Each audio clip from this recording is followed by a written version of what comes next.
The big guns boomed out with an earth-shaking roar, and their deadly cargo screamed overhead. Boss Grubnat squinted over the shattered wall at the Space Marines deploying at the bottom of the hill. They were unfolding into neat ranks, like a well-oiled machine, apparently oblivious to the explosions and shrapnel scything past. He hawked and spat a huge glob of green phlegm over the wall. There were loads of them, almost as many of them as there were orcs in the ruins. He ducked back down and looked over his own boys. After months of fighting, the survivors were getting bigger and tougher, their green hides thicker and more gnarled, just like proper orcs. They were all excitedly slapping magazines into their shooters, cracking knuckles, sharpening blades, and bragging about how many marine boys they were going to kill. Grubnat decided that he would have to keep an eye on young Scrabsnick. The extra slabs of muscle he was growing and the truculent look in his eye showed that he had started getting ideas about being boss. He would have to be taught a lesson pretty soon. Time for that later, thought Grubnats as he cursed them all roundly for being slackers and kicked them into a fighting line, no more than 2 or 3 to each gap in the wall.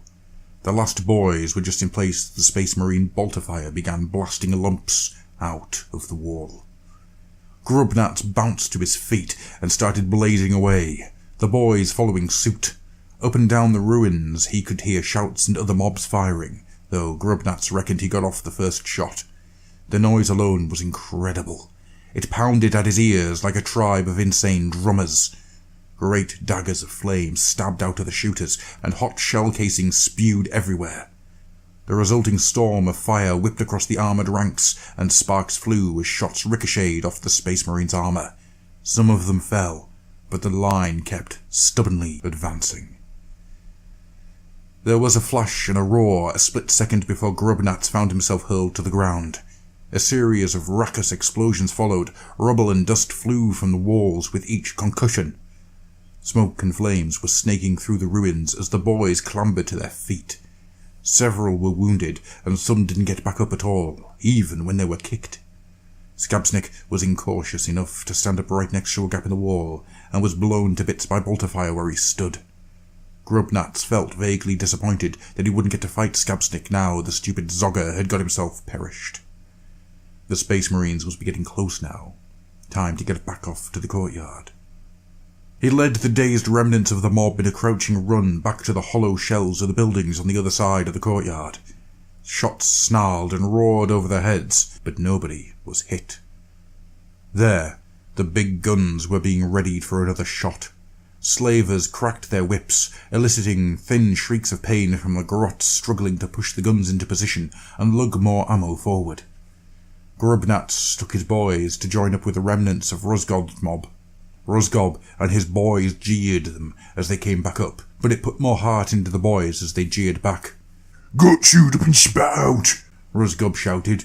"Didn't see you up there, worm food," reported Grubnat. "You was too busy running like a runt." Rosgob added emphasis by kicking his ammo run a good 3 meters. It was an impressive kick, but Grubnat was not about to concede that. At that point, armoured figures pushed through gaps in the outer wall, and further exchanges of wit were cut short by the big guns going off with a crash that sounded like the end of the world. The carnage was impressive. What was left of the wall was painted with bright red blood, and armoured bodies piled high around it. Rosgob and Grubnats led their boys into the open and charged forward, howling and loosing off shots as they ran. The surviving Space Marines didn't run for it, or even back away, though Grubnats had fought Space Marines before, so he didn't really expect them to. Instead, they levelled their bolters and started firing. Boys were blown apart left, right and centre, but they kept going. Grubnat's boys weren't going to be outdone by Rosgob's scum. As they were about to barrel into the Space Marines, a huge chunk of wall tumbled inwards, and the massive armoured shape of a dreadnought lurched through the gap with its cannon blazing at the charging mobs. Without pause, the dreadnought ploughed into Rosgob's mob like a juggernaut and almost disappeared as orcs hurled themselves at it.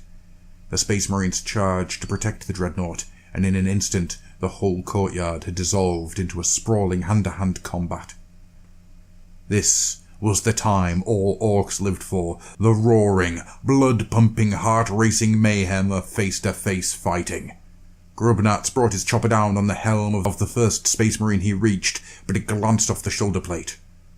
The Space Marine raised a bolt pistol and blew a big chunk out of Grubnats' shoulder, which stung like crazy and made him really mad.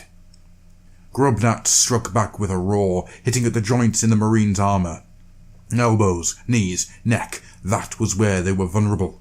In a few quick chops, the Space Marine was face down in the mud, and Grubnats was blasting his slugger into the back of another one. Ricochets flew wildly, but one shot hit something vital, and the Marine crumpled. Grubnats' arm was starting to stiffen up now from the wound, but his blood sang with the joy of violence, so he did not take much notice. He blazed away with his slugger, reveling in the solid kick of it each time it fired. When it was empty, he threw it at the dreadnought, which was busy ripping bits off the last of Rosgob's boys. He roared with laughter and swung his chopper to split the skull of a Marine who was trying to get to his feet. This was the life.